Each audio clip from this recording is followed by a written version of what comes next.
primary search phase, which is the rapid one. They are running it, we have different segments that are gridded out. Each one of those segments are taking anywhere between an hour to 3 hours, up to 2 kilometers for each segment. So what that means is they're running into a lot of technical challenges with terrain, with water, even potentially, with weather, in the rising fields. We've talked about this before. Volunteers stay out of the way, because if we start getting weather reports and all, and all the other complications that are out there, we then have to pull off of those search and rescue missions to be able to communicate to those volunteers to get off, to make sure that they don't become victims themselves. Those operations involve 19 different local and state agencies, in addition to conducting primary and secondary searches. They will be conducting welfare checks on areas in North Kerr County impacted by power outages.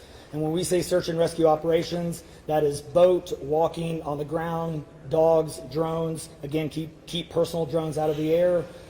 Helicopters. We do have other assets that are continuing the search as well.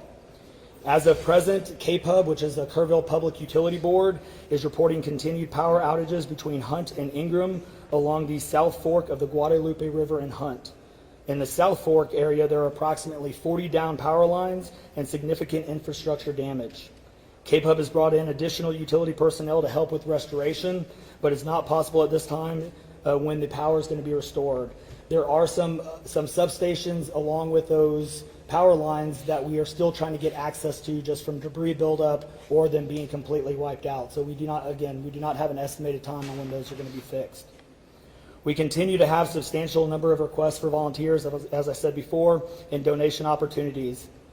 We are asking those who want to volunteer to contact the Salvation Army in Kerrville by phone at 830-465-4797 or in person at 855 Hayes Street in Kerrville. Monetary donations can be made on the Community Foundation of the Texas Hill Country's website at www.communityfoundation.net. They have a Kerr County Relief Fund set up on that site. And I will now turn it over to the Mayor, Joe Herring. Thank you for being here. I need to tell my community and those families who are waiting, this will be a rough week. Primary search continues, and we remain hopeful every foot, every mile, every bend of the river. Our work continues. You need to know that we have been blessed with help from the community, from the state, and the nation. We have trained experts who are helping in this effort. If you want to volunteer, it is important that you contact Kerrville Salvation Army and register. Dalton gave that number, but I'm going to give it again. 830-465-4797. We need focused and coordinated volunteers, not random people just showing up and doing what they do. We need to work together. As Dalton said, donations have been flowing in from around the world to the Community Foundation. Again, that website is communityfoundation.net. Please follow the City of Kerrville's Facebook page for updates. They're accurate. We take a lot of time to make sure we send out information that will be helpful, not only to residents, but to those who are visiting. I've said this 100 times, and I will say it again. We need your prayers. We need your prayers. Thank you. And now, Senator Ted Cruz.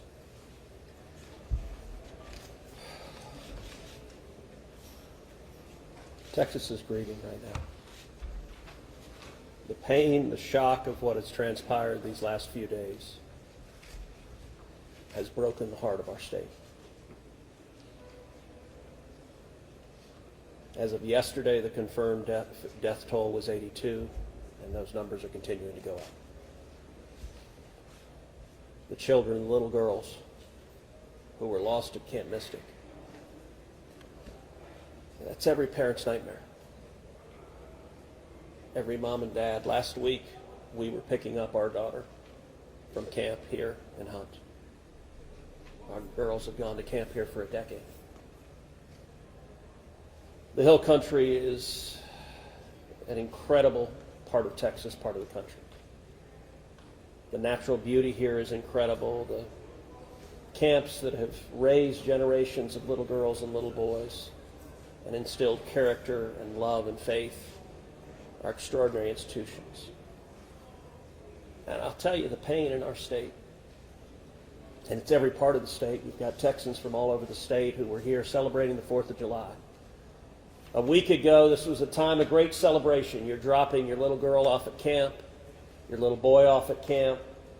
You're celebrating Independence Day. You know that your child is going to be swimming and canoes and horseback riding and doing archery and making lifetime friends. And then suddenly it turns to tragedy. For the last several days, I've spoken to multiple parents, scared out of their mind. Do you know anything? Where is my daughter? There's still 10 girls and 1 counselor from Camp Mystic that are unaccounted for. And the pain and agony of not knowing your child's whereabouts, it's the worst thing imaginable. But I want to say, in the face of all of this, it is simultaneously inspiring. Every time there's a tragedy, every time there's a natural disaster in Texas, Texans come together. Texas is a big state. We've got 31 million people, and we have hurricanes, we have tornadoes, we have wildfires. Tragedies hit this state, natural disasters hit this state, and without fail, 100 out of 100 times when that happens, we see Texans coming together, helping each other, engaging in acts of heroism. There have been over 850 high water rescues since this flooding began. 850. You look at extraordinary stories of Eagle Scouts pulling campers out of harm's way. I was just hearing a story of one counselor whose head was right at the water holding up 2 mattresses with campers on those mattresses. That kind of courage, that kind of selflessness. And then there are the first responders. The local first responders, I want to thank every one of the first responders at the local level, at the city level, at the county level, at the state level, at the federal level. In the first few hours of this flood, I was on the phone with Governor Abbott. I was on the phone with Lieutenant Governor Dan Patrick. I was on the phone with Nim Kidd, the head of the Texas Department of Emergency Management. And then I called President Trump. I called President Trump. He was having dinner at the time. It was still early in what was transpiring. And I wanted him to know, I said, Mr. President, everything we're hearing right now, this appears to be bad, really bad. There may be a very significant loss of life unfolding right now in Texas. And I will tell you, the President said, Ted, anything Texas needs, the answer is yes. Whatever assets you need, whatever resources you need, yes, let us know, and we will provide everything. Within hours, we had helicopters, over a dozen helicopters in the air. National Guard, DPS, game wardens, Coast Guard, doing search and rescue, reaching down. We've all seen the videos of little girls being pulled up, hoisted out of harm's way. Incredible courage and heroism. Search and rescue is the first stage. But the process of coming together and rebuilding is going to take longer. And I will say to all the grieving families, to all of those who've gotten the worst news imaginable, that your little girl, she's gone. I will say for many of us, those are friends and neighbors who've lost children. Got multiple kids who go to school with my girls.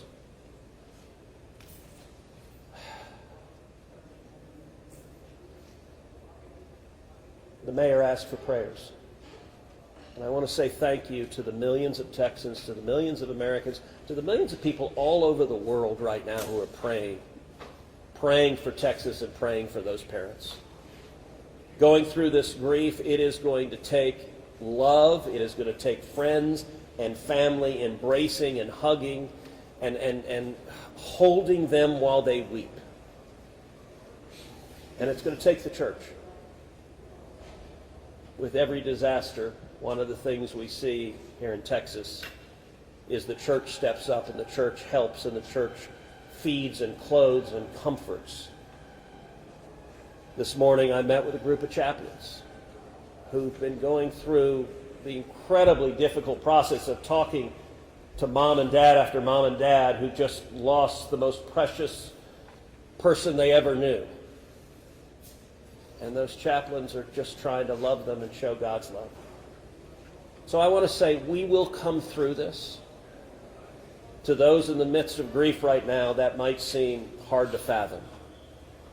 But Texas will come through this. And I just want to say thank you. I want to say thank you to these gentlemen here who are working. They are not sleeping. They are working every day. Thank you to the families. Thank you to the Salvation Army. Thank you to everyone who is just reaching out and saying, how can I help? We will come through this, and we'll come through this together. Thank you. And now we'll take questions. Senator, you talked about how you know kids here, how you've taken your own kids to camp. Was it ever communicated to you that there was a need, that it was a priority to have a warning system so people had a chance to escape something like this?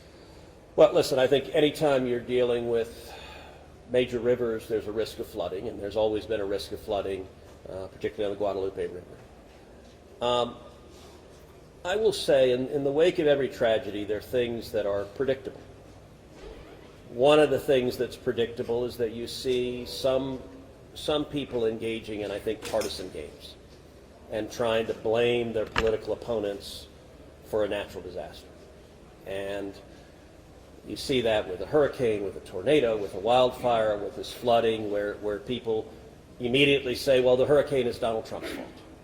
You know, look, I think most normal Americans know that's ridiculous, and I think this is not a time for partisan finger-pointing and attacks. Now, after we come through search and rescue, after we come through the process of rebuilding, there will naturally be a period of retrospection where you look back and say, okay, what exactly transpired? What was the timeline? And what could have been done differently to prevent this loss of life? And that's a natural process. I think it should not happen in a bitter and partisan sense, but it should happen in a reasonable sense of saying, what lessons can we learn? And I will give an example. You know, Houston's my hometown.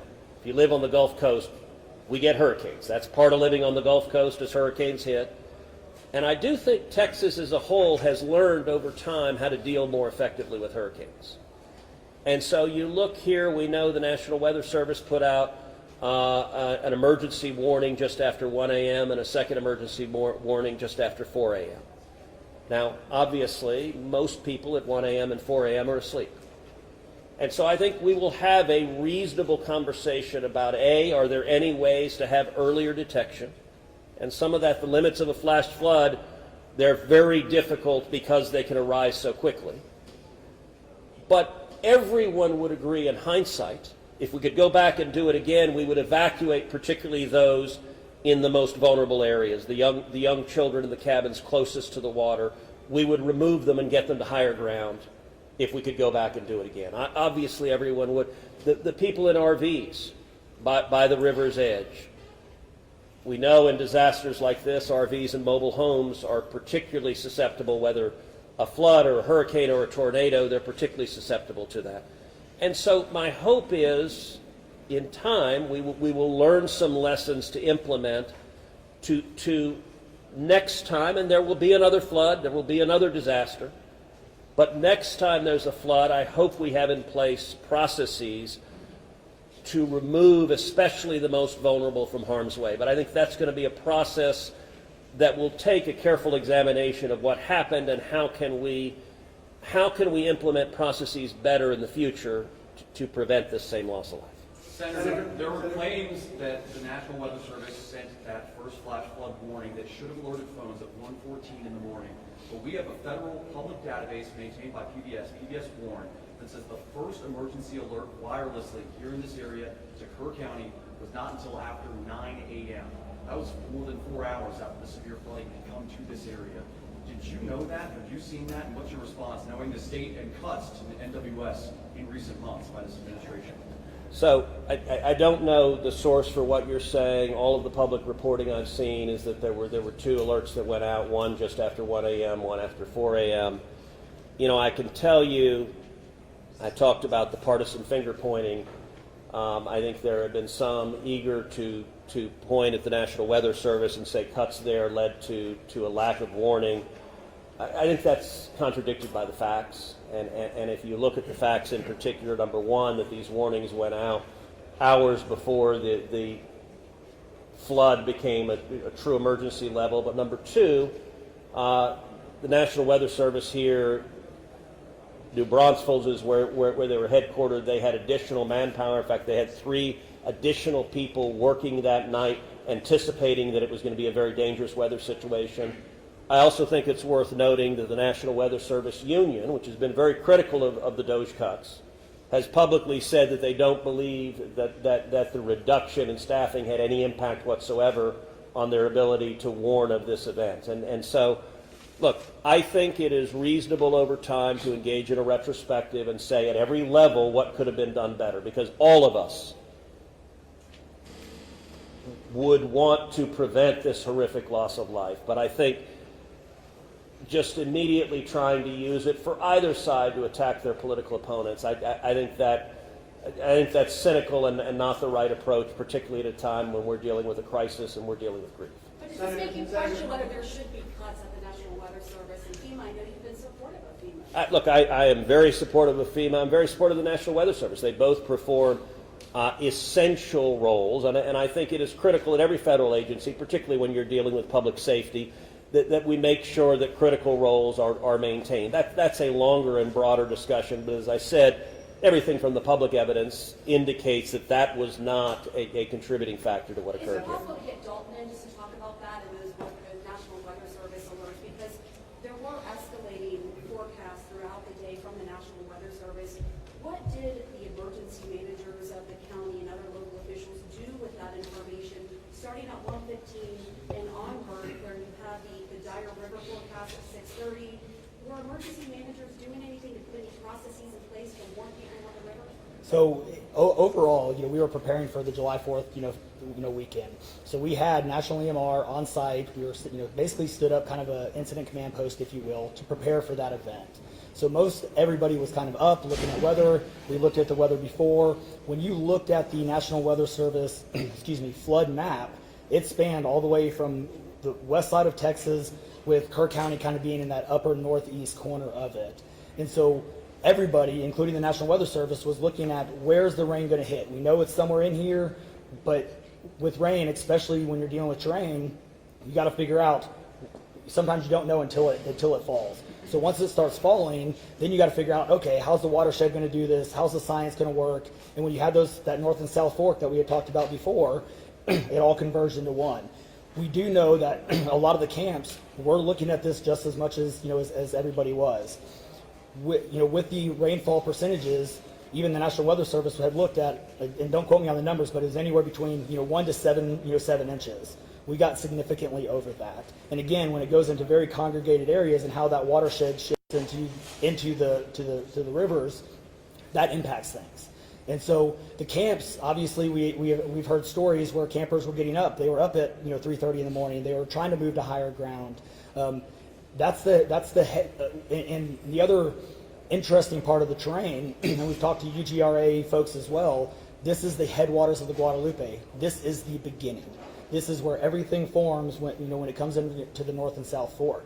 And so as those things develop, it develops very rapidly, very quickly, and this rose very quickly in a very short amount of time. And so those campers that were able to do that, it worked. There's been the other question, and I'll just give this one out. Evacuations. Well, why don't we evacuate? Well, evacuation is a delicate balance, because if you evacuate too late, you then risk putting buses, or cars or vehicles or campers on roads into low water areas trying to get them out, which then can make it even more challenging, because these flash floods happen very quickly. That's what. And certainly we saw that in 1987, but was there any discussion about evacuation earlier when it wasn't too late? Sorry, repeat your question. Was there any discussion to evacuate or activate any emergency plans before it was too late, where it would be very dangerous like that? Well, so again, just like disasters in Texas everywhere, it's very tough to make those calls because what we also don't want to do is cry wolf. We don't want to make sure that we activate it at the right time. It is very difficult, very challenging, especially with this. We're looking at 100 kilometers, right? That's a big straight line distance. That's not even along the river. These areas take a lot of time to get out to. So even when first responders were on the ground at 3:30 in the morning and we had reports, we had first responders that were getting swept away, actually responding to the first areas of rainfall.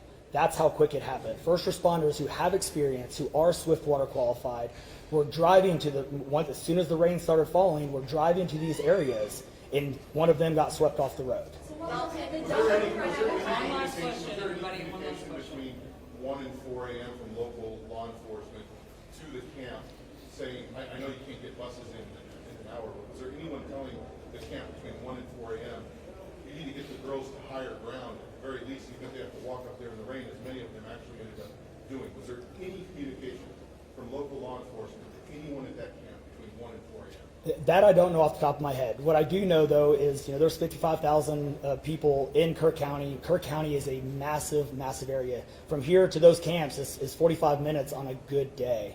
And so, obviously one of the big challenges that we have, even when you have cell service, a lot of those areas don't even have cell service.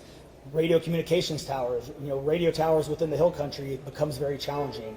So there's a lot of areas, especially when weather comes in, where cellular towers are down or you already have bad service. So there's a lot of factors that play and a lot of variables in there on communication that, again, I think as we work through this process, we know everybody has a lot of questions regarding what are the next steps and what's next. And I think all of these things, these are all great questions. And as we continue search and rescue and as we continue to move to the next step, we definitely want to dive in and look at all those things, from cell service tower to radio communications, or emergency alerting. Any of those things, I think we all really need to take a look at and review. And we're looking forward to doing that once we can get the search and rescue and stuff complete. In regards to the total number of, before I say anything else, I just want to say thank you to you, all the first responders, everyone involved. We've been praying. Thank you. We've been praying. The media's been praying. Thank you guys for doing that. I've got two questions. One, for you, try to get an accurate count on number of missing. I know you can't. I know we don't know we don't know what we don't know. Yes. But do we know a rough idea on total estimates that are still missing overall throughout the county? And then one other follow-up. This may be for Senator Cruz. A lot of speculations being made about this being somehow man involved with the weather modification, with some of the rain later technology, working with farmland. Do you think any of that, is there going to be any investigations into that, or can you communicate anything on that? Let me answer your first question. I'm definitely turning that second one over to him. So on the first question, with missing persons, so obviously we have the knowns, the can't miss the kids, which is the numbers coming down as the sheriff has stated. And then we have the unknowns. We don't know what we don't know. We actually have a 5 hotline line. It fluctuates between 3 and 5, but we're working on it. We get calls 24 hours, 7 days a week. We haven't hit the weeks yet, but we're still taking in calls. We are collecting all that information. So we don't have a solid number that we're willing to talk about right now. We do know that it is a lot, because we also are getting a lot of fake calls. You're looking. This is a worldwide discussion, and we're dealing with scammers. Victims' families are being reached out to, saying that they have their kids pay me money. It's heartbreaking. It's absolutely heartbreaking. We're dealing with with mental health issues where people are calling saying they have visions. All of these things we're dealing with on a day-to-day basis, and we're having to vet this information, and it becomes very taxing on our people.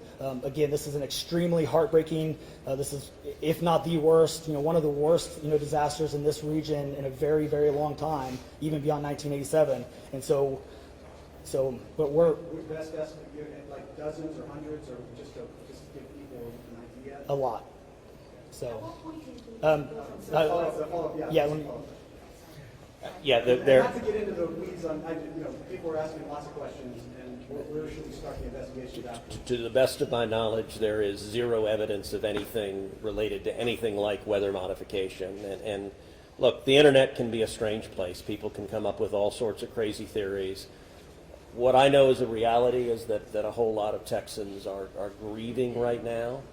I will tell you, I was visiting with one parent who was talking about online, being harassed online because their information was public that they had a little girl who was missing at Mystic. And look, there are a lot of people who are messed up, and my call for everyone, there's a time to have political fights, there's a time to disagree. This is not that time. This is the time just to reach out, support each other, go volunteer at the Salvation Army, give them money, go volunteer at your church, go, you know what I did when this happened? Just go hug your kids. Because I got to tell you, I hugged my girls with tears in my eyes, because every one of us who's a parent, there but for the grace of God go I. And nothing will fill the void in these moms and dads' hearts, but they'll make it through it. And every one of us, we have an obligation to come through and help them make it through it. And look, Texas will come through, and let me say, Kerr County, the Hill Country is incredible. It is beautiful. And these summer camps, Camp Mystic is an incredible Texas institution. For a century, it has made a profound difference helping young girls become strong women in Texas and across the country. And so, for me at least, I'm praying for these camps. I'm praying for all the campers, everyone implicated, everyone impacted, and I hope we come together and stand as one doing that. Thank you. Questions? Thank you.